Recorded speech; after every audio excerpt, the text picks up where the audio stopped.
Il était une fois un homme nommé Daniel, qui vivait à Babylone au moment où le roi Nabuchodonosor régnait. Daniel était un homme juste et fidèle à Dieu, et il était très intelligent et sage. Qu'est-ce qui se passe, mon roi? J'ai fait un rêve très compliqué. Quel est donc ce rêve qui te met dans cet état, mon roi? J'ai eu un rêve troublant que je ne comprends pas. Je dois convoquer tous les sages et magiciens de mon royaume pour qu'ils m'expliquent le sens de mon rêve. J'ai eu un songe. Mon esprit est agité, et je voulais connaître ce songe. Ô roi, vis éternellement. Dis le songe à tes serviteurs et nous en donnerons l'explication. La chose m'a échappé. Si vous ne me faites pas connaître le songe et son explication, vous serez mis en pièces, et vos maisons seront réduites en un tas d'immondices.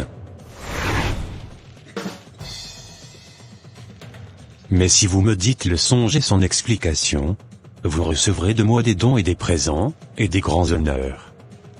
C'est pourquoi dites-moi le songe et son explication. Que le roi dise le songe à ses serviteurs, et nous en donnerons l'explication. Je m'aperçois, en vérité, que vous voulez gagner du temps, parce que vous voyez que la chose m'a échappé. Si donc vous ne me faites pas connaître le songe, la même sentence vous enveloppera tous. Vous vous préparez à me dire des mensonges et des faussetés, en attendant que le temps soit changé. C'est pourquoi dites-moi le songe et je saurai si vous êtes capable de m'en donner l'explication.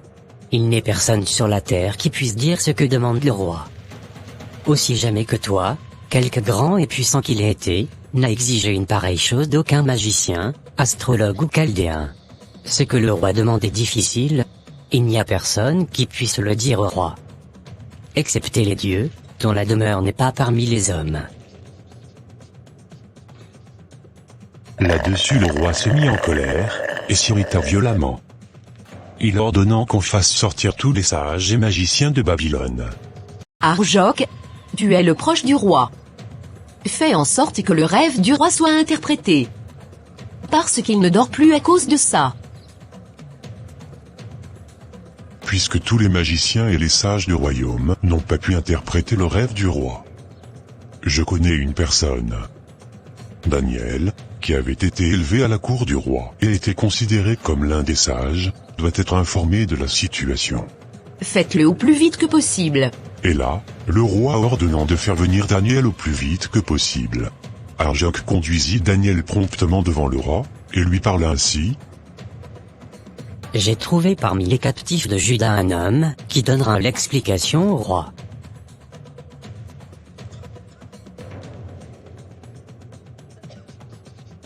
Es-tu capable de me faire connaître le songe que j'ai eu et son explication?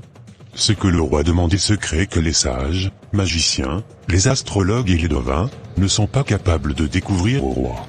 Mais il y a dans les cieux un Dieu qui révèle les secrets, et qui a fait connaître au roi Nebuchadnezzar ce qui arrivera dans la suite des temps. Voici ton songe et les visions que tu as eues sur ta couche.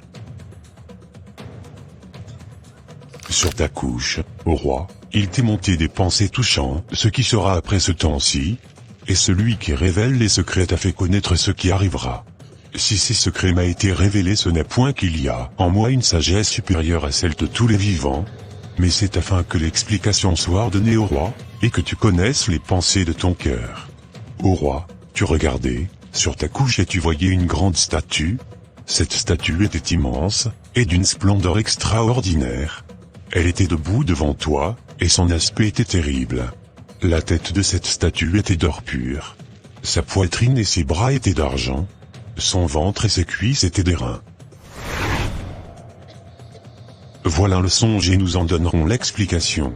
Il a remis entre tes mains, en quelques lieux qu'ils habitent, les enfants des hommes, les bêtes de champ et oiseaux du ciel, et il t'a fait dominer sur eux tous. C'est toi qui es la tête d'or. Après toi, il s'élèvera un autre royaume, moindre que le tien. Puis un troisième royaume, qui sera d'airain, et qui dominera sur toute la terre. Ô roi, tu es le roi des rois, car le Dieu des cieux t'a donné l'empire, la puissance, la force et la gloire. Alors le roi Nebuchadnezzar tomba sur sa face et se prosterna devant Daniel, et il ordonnant qu'on lui offre des sacrifices et des parfums. En vérité, votre Dieu est le Dieu des dieux et le Seigneur des rois, et il révèle les secrets, puisque tu as pu découvrir les secrets.